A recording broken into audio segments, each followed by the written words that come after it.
Juru bicara KPK Budi Prasetyo membenarkan jika KPK akan meminta keterangan kepada mantan Menteri Agama Yakut Khalil Qomas terkait dugaan korupsi kuota haji tahun 2024. KPK berharap yang bersangkutan hadir dalam pemanggilan yang dijadwalkan pada Kamis besok.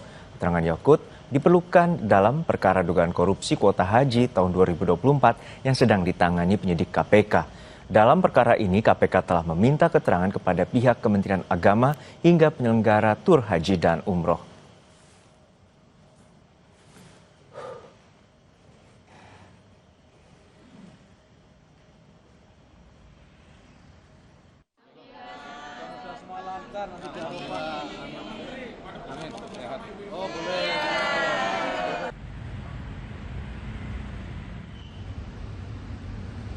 Panggilan oleh KPK kepada saudara IEQ, mantan Menteri Agama terkait dengan dugaan perkara tindak pidana korupsi pada kuota haji.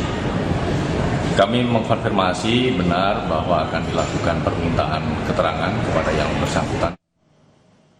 Mengutip dari Kompas ID, tidak hanya mantan Menteri Agama Yakut Khalil Qomas, KPK juga menjadwalkan permintaan keterangan terhadap mantan Menteri di Kabinet Presiden ke-7 Republik Indonesia Joko Widodo lainnya, yakni mantan Mendikbudristek Nadiem Makarim. Kedua menteri dijadwalkan diperiksa pada Kamis 7 Agustus atau besok. Mantan Mendikbudristek Nadiem akan dimintai keterangan terkait dugaan korupsi Google Cloud.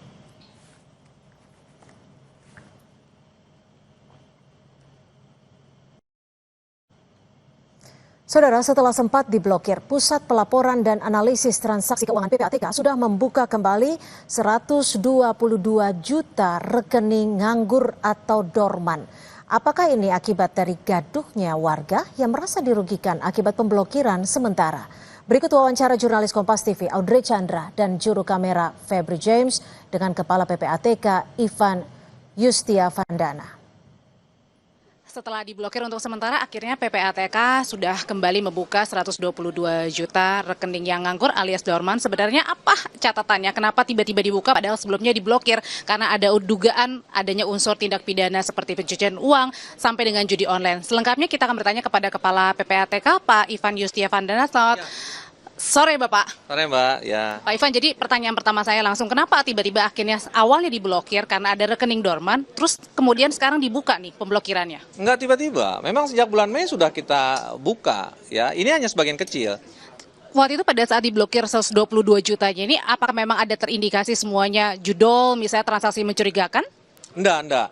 Di satu sisi kita sedang melakukan analisis terkait dengan banyaknya tindak pidana, judol, narkotika, korupsi, dan segala macam. Nah, kita melihat ada kecenderungan para pelaku ini kemudian menggunakan rekening-rekening dorman yang tidak aktif untuk melakukan upaya pencucian uang. Kalau Mbak lihat itu banyak sekali kan jual beli rekening di marketplace dan macam-macam, itu banyak sekali jual beli rekening. Nah, itulah yang kemudian membuat kekhawatiran kita nasabah-nasabah ini tidak terlindungi apabila tidak dilakukan upaya ekstra seperti ini. Tapi kan banyak juga nih Pak Ivan, ketika ada yang misalnya tukang bakso misalnya atau yang lainnya, banyak yang berteriak sebenarnya saya tidak melakukan hal seperti itu dan di rekening saya pun juga pas-pasan, tapi kemudian tiba-tiba diblokir. Apa yang bisa disampaikan?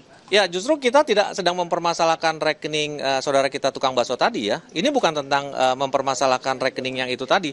Justru kita sedang melindungi saudara kita itu dari upaya misalnya peretasan, rekeningnya dipergunakan untuk pencucian uang atau bahkan uangnya diambil, dibobol dan segala macam. Justru sedang dilindungi. Kita tidak mempermasalahkan ada salah apa tidak ada. Ya, tidak salah dianya, tidak salah. Yang ada kan dia masuk dalam parameter mungkin saudara kita itu masuk dalam parameter rekeningnya tidak aktif. Dan kategori tidak aktif itulah yang berpotensi menjadi sasaran dari pelaku tindak pidana, makanya kita lindungi. Sekarang kita lepas lagi. Badan Perlindungan Konsumen menyatakan PPATK sebenarnya melanggar 5 undang-undang, salah satunya ada perlindungan konsumen, perbankan, dan perlindungan data pribadi akibat pemblokiran ini. Ya, ini tergantung perspektif kita ya. Justru pada saat ini PPATK sedang melindungi kepentingan nasabah. Ya, kalau kita semua lihat, saudara-saudara kita melihat banyak sekali jual beli rekening, banyak sekali pertasan dan segala macam. Jadi ketika negara tidak hadir, disitulah kita tidak memberikan perlindungan terhadap para nasabah. Tapi Pak Presiden sendiri sampai kemarin memanggil Bapak dan Gubernur BI ini memberikan atensi dalam artian menegur apa gimana? Mendukung. Mendukung. Jadi kemarin kami tidak bicara masalah itu secara spesifik, tapi sekali lagi untuk hal ini kan ya sudah pasti untuk melindungi kepentingan masyarakat, kepentingan publik, meningkatkan ekonomi bangsa, integritas sistem keuangan itu sudah pasti. Presiden akan mendukung. Jadi memang ini tidak ada maksud untuk jangan dinarasikan merampas. Memang tidak ada merampas, tidak ada menyita. Hak nasabah itu dilindungi dengan upaya penghentian sementara dan itu benar-benar melindungi dan semua akan kembali utuh 100%. Ini melindungi kepentingan nasabah. Semua tetap aman dan utuh. Baik, Ya. terima kasih Kepala PPATK Pak Ya. Ivan Yustiavandana, silakan Bapak. Itu tadi perbincangan singkat antara saya dengan Kepala PPATK yang sudah kemudian membuka rekening yang sudah diblokir 122 juta. Dari Jakarta, Audrey Chandra, Febri James melaporkan. Usai jeda, Saudara, Ketua Umum Relawan Pro Jokowi atau Projo Budi Aris Setiadi menjawab pertanyaan apakah dirinya memilih bergabung ke PSI atau Partai Gerindra.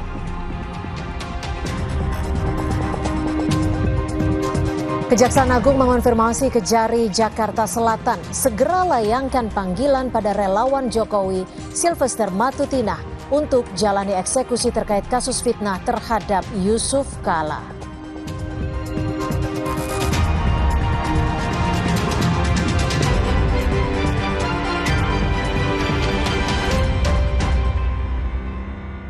Kan 5 tiket nonton langsung